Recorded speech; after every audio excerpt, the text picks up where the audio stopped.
Emancipation Day is of great historical significance to Jamaica and many other countries across the world that were formerly part of the British Empire.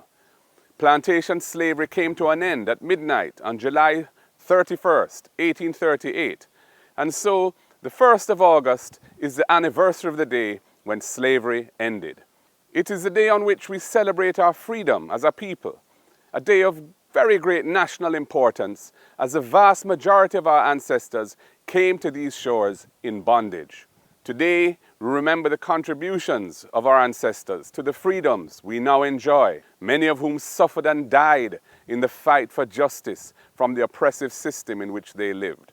As we remember, we also renew our commitment to defending the rights and freedoms won through our ancestors' blood, sweat, and tears over centuries of courageous struggle.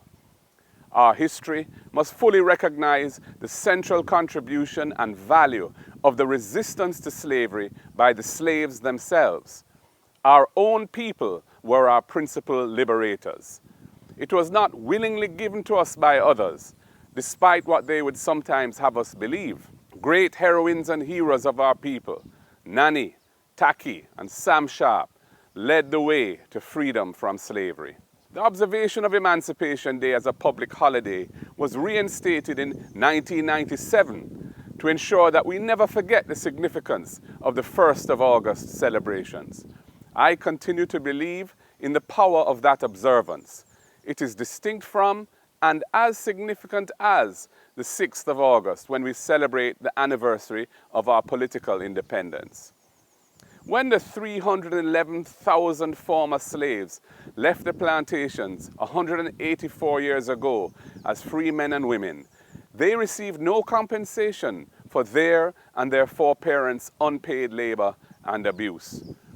This underscores the justice of the claim for reparations, a process that has received bipartisan support from successive governments for over a decade and is being pursued through the National Commission on Reparations and at the regional level by the CARICOM Reparations Commission. As Dr. Martin Luther King reminded us, the arc of the moral universe is long, but it bends towards justice. I recall that last year, the government, through the Minister with responsibility for culture, said that they would be embarking on a separate initiative to seek compensation by way of a petition to the Privy Council, seeking billions of pounds in reparations. The country has not been told anything more of this since that announcement and would like to know the present status of that petition. In addition to the outstanding claim for reparations, land remains an unresolved issue in Jamaica. Other than in a few historic free villages, the emancipated former slaves received no land or other assets to start their new lives.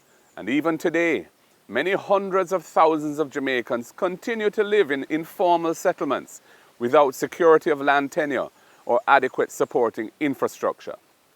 This is why government must step in to regularize their ownership and give these Jamaicans the fundamental economic opportunity and sense of dignity that come with owning the land where they live. Slavery was an exploitative system rooted in violence. Violent crime continues to sap our national energy, driving high levels of fear and dimming the flame of hope in our people. It is preventing our nation from achieving its full potential.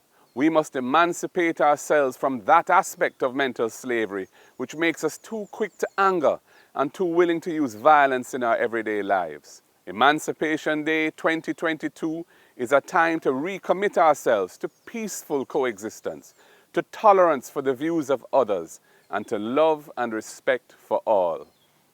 In celebration of the indomitable spirit of our foreparents, who would rather die upon yonder gallows than live in slavery, I wish you a happy Emancipation Day.